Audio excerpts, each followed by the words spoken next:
આજની ધર્મકથા. પ્રણામ. વજ્રકુંડલજી. મુનિ સુવ્રત સ્વામી ભગવાનનું પૂર્વભવનું એવું એ સ્વરૂપ કે જે સ્વરૂપને જેમના જીવનને સાંભળતા સાંભળતા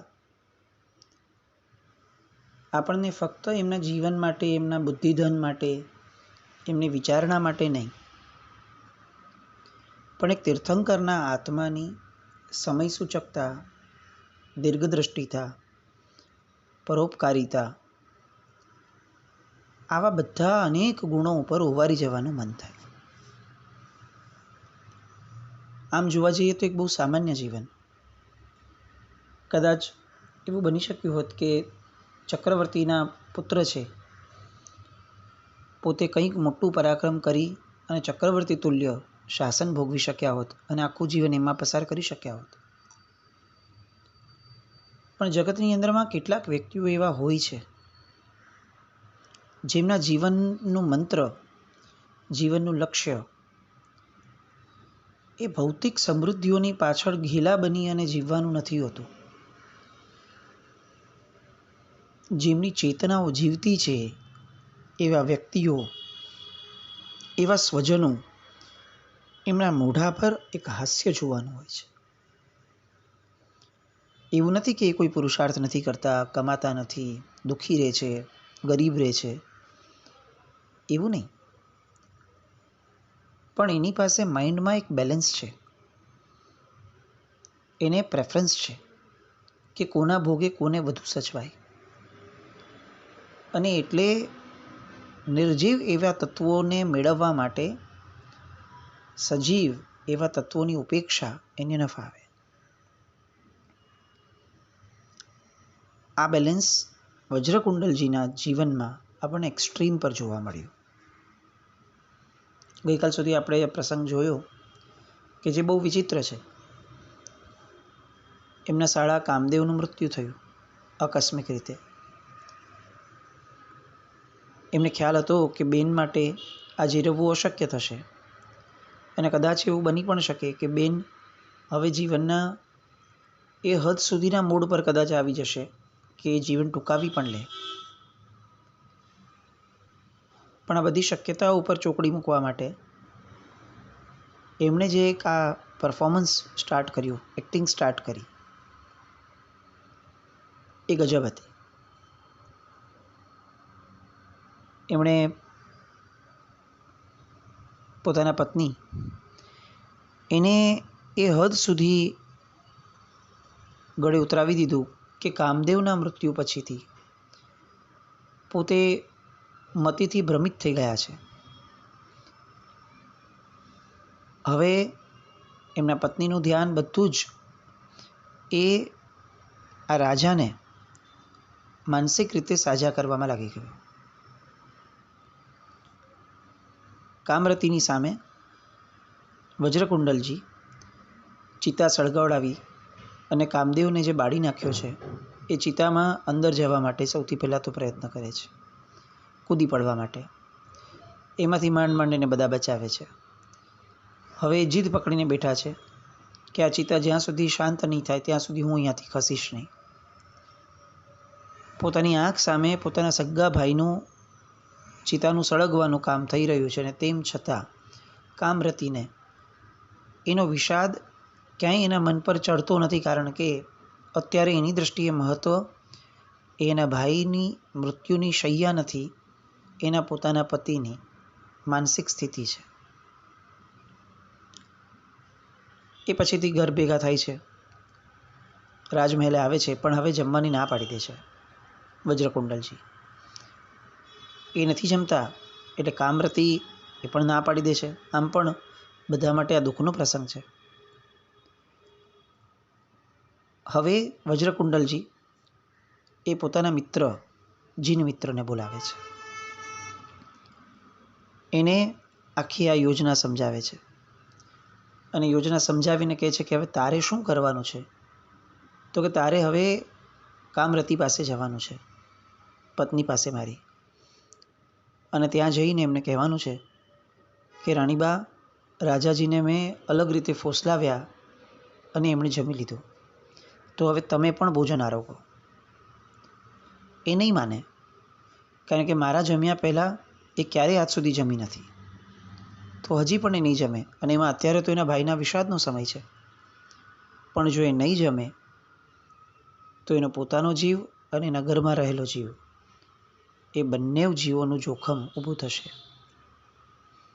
એટલે તું એમની પાસે જઈને એવી રીતે વાત કર કે રાજાજી ના જ પાડતા હતા, કહેતા હતા કે સૌથી પહેલાં કામદેવને લઈ આવો, પછી જ હું જમીશ. એના વગર હું આજ સુધી ક્યારે જમ્યો નથી ને આજે પણ નહીં જમું. અને ત્યારે મેં એવું કીધું કે કામદેવ થોડો લાંબે ગયો છે, એને બોલાવવા માટે બીજું કોઈ જશે તો એ આવશે જ નહીં. એને બોલાવવા માટે એમના બેન કામરતીને જ મોકલવા પડે. હવે આગે આટલું છે અને એમને બોલાવવા જવું હોય તો કેટલીક અશક્તિ તો થશે એમને, જો ભૂખ્યા જશે તો. એટલે એમને જમવું જ પડે. હવે એ તમારા વગર જમશે નહીં, તમે નહીં જમો ત્યાં સુધી. હવે તમે નક્કી કરીને કયો રાજન કે કામદેવ ખરેખર અહીંયા પાછો આવે એવું તમે ઈચ્છો છો? તો રાજાએ મને હા પાડી. એટલે મેં એમને કહ્યું કે જો તમે ખરેખર ઈચ્છો છો કે કામદેવ પાછો આવે તો કામરતીએ ત્યાં બોલાવવા જવું પડે, એ વાતને સ્વીકારો.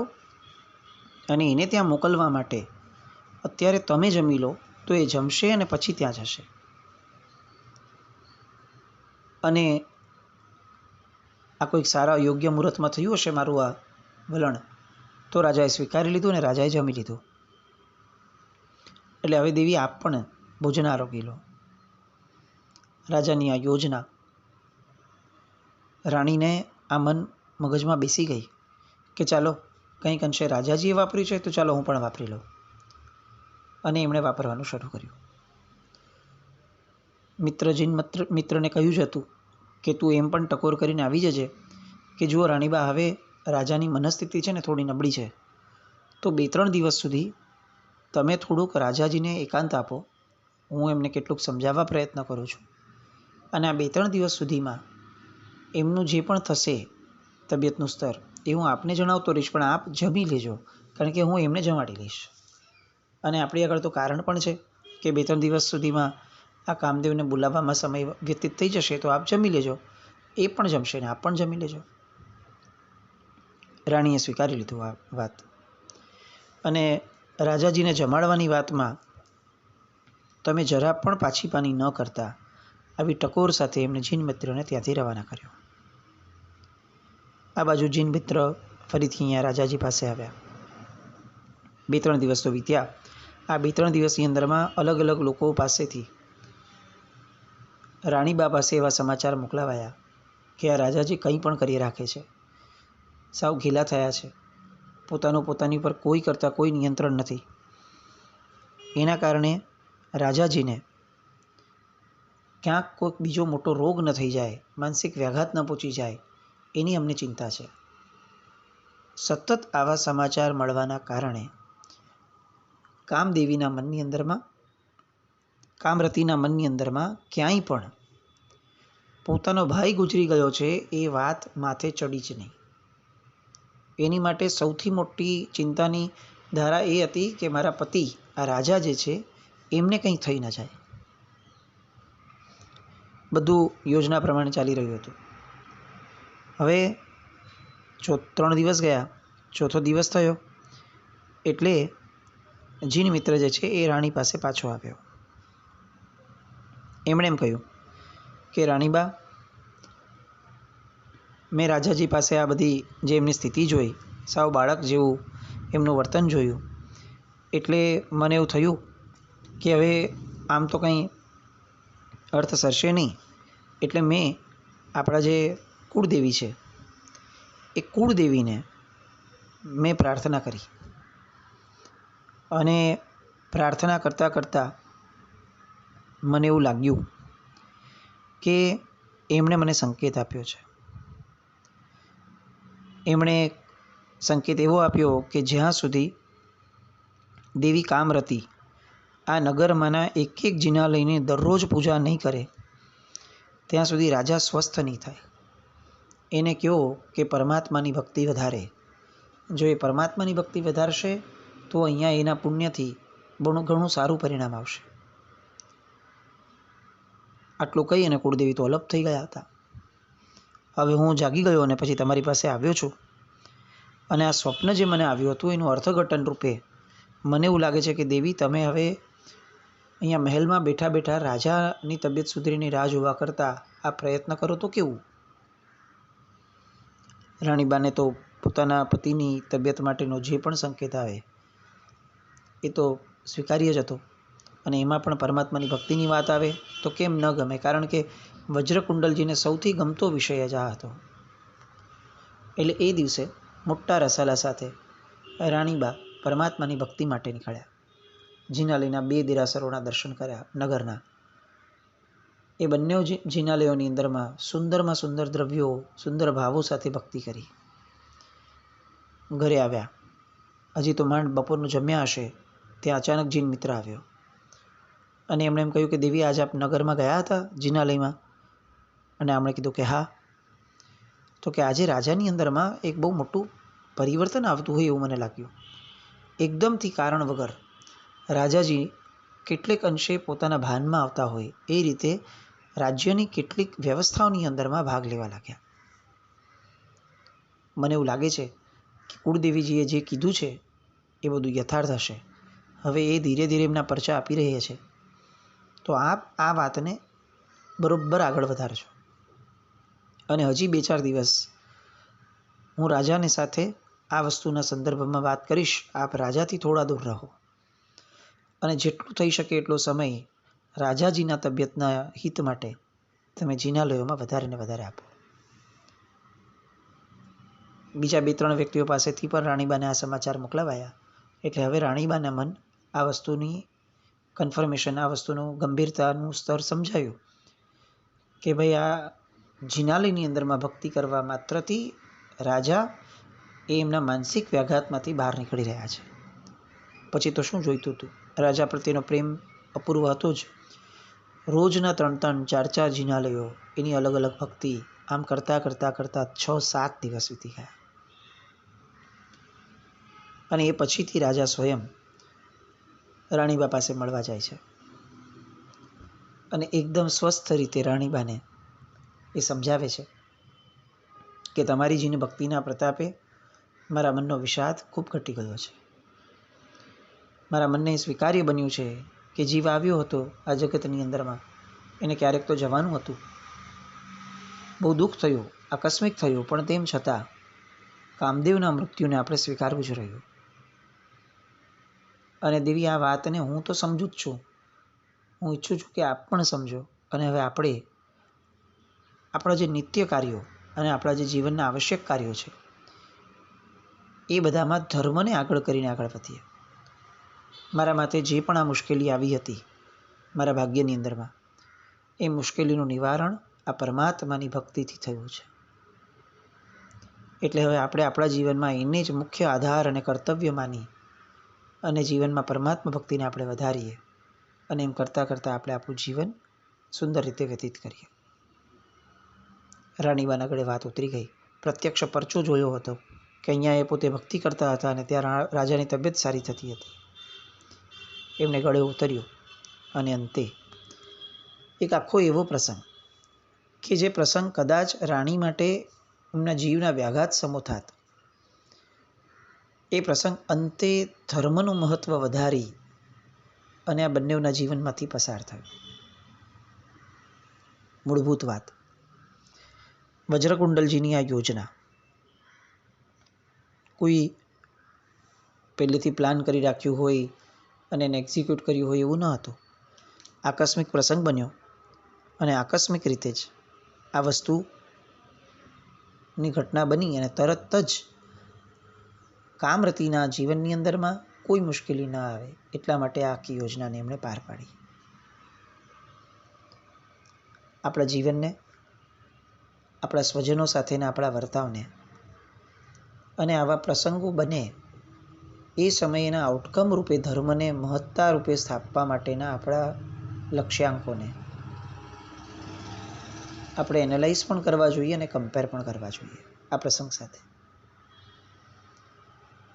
કોઈ પણ પ્રસંગમાંથી ધર્મ કઈ રીતે કાઢવો, ધર્મનું મહત્ત્વ કઈ રીતે વધારવું,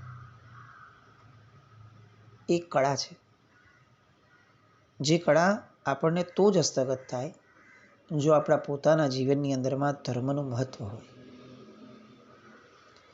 ધર્મ એ કોઈ શુષ્ક ધર્મક્રિયા નથી કે જેને ફક્ત આવી ક્રિયાઓ દ્વારા જ માપી શકાય. ધર્મ એ જીવન જીવવાની એક આખી ને આખી પદ્ધતિ છે, જેની અંદરમાં શુભતાઓ એ એટલી બધી વધારે હોય, એ એટલી બધી મહત્ત્વની હોય કે એના કારણે એની માટે અશુભતાને હડસેલવું બહુ સહજ થઈ જાય. ખોટી વસ્તુઓ, ખરાબ વસ્તુઓથી દૂર થવું એ ધર્મ છે. ખરાબ વસ્તુઓ જીવનમાં ન આવે એ માટે સારી વસ્તુઓને હાવી કરી દેવી જીવન ઉપર, એ ધર્મ છે. સારું વર્તન, સારા શબ્દો, સારી વાણી, સારા વિચારો, આ બધું ધર્મ છે. કોકનું દુઃખ દૂર કરવા માટે કેટલાક પ્રયત્નો કરવા, એ પણ ધર્મ છે. આ જે સંદેશ વજ્રકુંડલજીના જીવનમાંથી આપણને મળ્યો છે, મૂળભૂત રીતે આ સંદેશને આપણે આપણી આગળની જનરેશન સુધી પહોંચાડવી પડશે. કેટલાક ક્રિયાત્મક ધર્મો એ જ ધર્મ છે. તમે એ નહીં કરો તો તમે ધર્મી નહીં કહેવાઓ, તમે જૈન નહીં કહેવાઓ.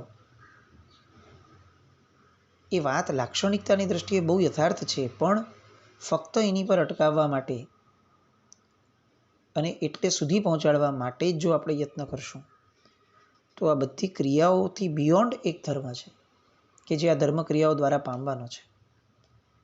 ત્યાં સુધી આપણે આપણી પેઢીને આકર્ષી નહીં શકીએ. વજ્રકુંડલજીએ જે કર્યું એના દ્વારા હવે ધીરે ધીરે ધીરે પરિસ્થિતિઓ થાળે પડતી ગઈ. રાજ્યની અંદરમાં પણ લોકોને એક હાશકારો થયો કે આ દેવી અને આપણો ભવિષ્યનો રાજકુમાર એ કદાચ જોખમમાં મુકા, તેના કરતાં જે પણ થયું રાજા સાથે થયું એ અંતે તો હિત માટે થયું. દિવસો પસાર થયા, બાળકનો જન્મ થયો, એમની નામકરણ વિધિ થઈ અને દેવીને સૂર્યનું સ્વપ્ન આવ્યું હતું. એના કારણે આ બાળકનું નામ પ્રતાપદેવ પાડવામાં આવ્યું. ધીરે ધીરે બાળક મોટો થયો, વિદ્યાભ્યાસ કર્યો, યૌવન ફૂટ્યું, યોગ્ય લાયક એવી રાજકન્યાઓ સાથે લગ્નવિધિ થઈ અને આ બાજુ વજ્રકુંડલ રાજા હવે એનું મન વૈરાગ્યની દિશામાં ઢળવા માંડ્યું. કામદેવના અપમૃત્યુની ઘટનાએ અંદરથી એમને હચમચાવી મૂક્યા હતા. ભલે બહારથી એમને જે પણ કરવું પડ્યું તે, પણ મૂળમાં સંકિતી વ્યક્તિ છે. એ અંદરનો વૈરાગ્ય એ અતિશય એમને પ્રેરિત કરતો હતો કે સંસાર આવો અસાર છે. આપણા કર્તવ્યો પૂરા ભલે કરી લઈએ, પણ આ કર્તવ્યોની પેલે પાર પણ એક જીવન છે કે જે આપણા જીવનમાં આવવું જોઈએ. અને આ જ વિચારોની અંદરમાં રમમાણ થતાં થતાં આ કર્તવ્યોના કારણે વર્ષોના વર્ષો વીતતા ગયા અને એક દિવસ ચિત્તની અંદરમાં ભાવ પ્રગટ્યો કે જો મારા પિતાજી ગુરુ ભગવંત અહીંયા પધારે તો હું એમના ચરણોની અંદરમાં ચારિત્ર ગ્રહણ કરું. એમની ભાવનાઓ ફળીભૂત થઈ. કેટલોક સમય વીત્યો, પિતાજી તો ન આવ્યા, પણ વિમલેશ્વરી મહારાજ સાહેબ પધાર્યા અને વિમલેશ્વરી મહારાજ સાહેબ પાસે આખા રસાલા સાથે પોતે જ્યારે વંદન કરવા ગયા ત્યારે એમને વિમલેશ્વરી મહારાજ સાહેબે જણાવ્યું કે એમના પિતા વજ્રનાભ મુનિ અને એમના ગુરુ ભગવંત સુયશ આચાર્ય ભગવંત એ બંનેએ તીવ્ર તપ સાધના દ્વારા પોતાના કર્મોને ખપાવ્યા અને કેવળ જ્ઞાનની લક્ષ્મી પામી અને બંને મોક્ષપદને પામ્યા છે. વજ્રકુંડલજી માટે હર્ષ અને શોક બંનેની આ લાગણી હતી. હર્ષ એટલા માટે કે પોતાના પિતા કેવળ જ્ઞાન પામ્યા, શોક એટલા માટે કે પોતાના પિતાની આ જગતની અંદરની હાજરી જે હતી, એમનું અસ્તિત્વ જે અહીંયા હતું એ ગુમાવ્યું એમણે. પણ પિતા મોક્ષપદને પામ્યા છે એનો હર્ષ અધિકો હતો. એમના એક પણ વાર દર્શન ન પામી શક્યા એનો ઉદ્વેગ પણ ખરો. પણ પછી વિમલેશ ગુરુ ભગવંત પાસે સંસારના દુઃખમય સ્વરૂપનું વર્ણન કરતી જે દેશના હતી એનું શ્રવણ કર્યું. આખા અંતઃપુરને, જીન મિત્રને બધાને પણ સાથે રાખ્યા હતા. દેશનાના પ્રભાવે સૌને વૈરાગ્ય પ્રદીપ્ત થયો અને બધા એક અવાજે ગુરુ ભગવંત પાસે ચારિત્ર ધર્મની યાચના કરી. રાજા વજ્રકુંડલે ગુરુ ભગવંતને વિનવ્યા કે કુમાર પ્રતાપદેવને હું રાજ્ય સોંપીને હું આવું ત્યાં સુધી આપ સ્થિરતા કરજો. ગુરુ ભગવંતે પણ પ્રમાદથી બચજો આવી શિખામણ આપી એ પ્રાર્થના સ્વીકારી મુહૂર્ત જોડાવ્યું. પ્રતાપદેવને રાજ્યારૂઢ કર્યા અને એ પછી પ્રતાપદેવે આ અનેક આત્માઓ, અંતઃપુરની રાણીઓ, માતા પિતા બધાની મુમુક્ષુઓની દીક્ષા યાત્રા કાઢી. દરેકે ઉપવનમાં બિરાજેલા એવા ગુરુ ભગવંત પાસે પહોંચી અને દીક્ષા લીધી. કુલ મળીને વજ્રકુંડલ સહિત 500 પુરુષો અને કામરતી સહિત 500 રાણીઓએ ગુરુ ભગવંતના શુભ હસ્તે ચારિત્ર ગ્રહણ કર્યું. ચારિત્ર ગ્રહણ બાદ દેશ વિદેશમાં ગુરુ નિશ્રાએ વિચરતા આ વજ્રકુંડલ રાજર્ષિ દ્વાદશાંગીના જ્ઞાતા બન્યા. ગુરુએ એમને આચાર્ય પદે સ્થાપ્યા. સ્વતંત્ર રીતે સપરિવાર વિચારવાની અનુજ્ઞા આપી. દીર્ઘકાળ પર્યંત પૃથ્વીતલ પર વિહર્યા. અનેક આત્માઓને પ્રતિબોધ્યા. અંતે પોતે નીલ પર્વત ઉપર પધાર્યા. તપશ્ચર્યાની સહાયથી કષાયોની કાયાની સંલેખના કરી 1 માસનું પાદોપગમન અણસણ સ્વીકાર કર્યું અને સમાધિને સાધતા સાધતા આયુષ્યને પૂર્ણ કર્યું. કાળધર્મ પામ્યા. 5મા બ્રહ્મલોકમાં 10 સાગરોપમનું આયુષ્ય ધરાવતા મહર્દેવ દેવ તરીકે પ્રગટ થયા. આ વજ્રકુંડલજીનો જન્મ એ અહીં એની અંતતાને પામ્યો અને એ પછીનો એક ભવ કે જે ભવની અંદરમાં તીર્થંકર નામ કર્મ બંધાવવાનું છે. એ ભવ તરફ હવે પરમાત્મા વળશે. એ ભવની વાતો અને બીજી અનેક વાતો માટે ફરીથી મળશું. પણ વજ્રકુંડલજીના આ ભવમાંથી આપણે સમ્યક દ્રષ્ટિ આત્માનું વર્તન કેવું હોય એ શીખવાનો પ્રયત્ન કરીએ. જીન આજ્ઞા કંઈ પણ બોલાય તો મિચ્છામિ દુક્કડમ. જૈનમ જયતિ શાસનમ.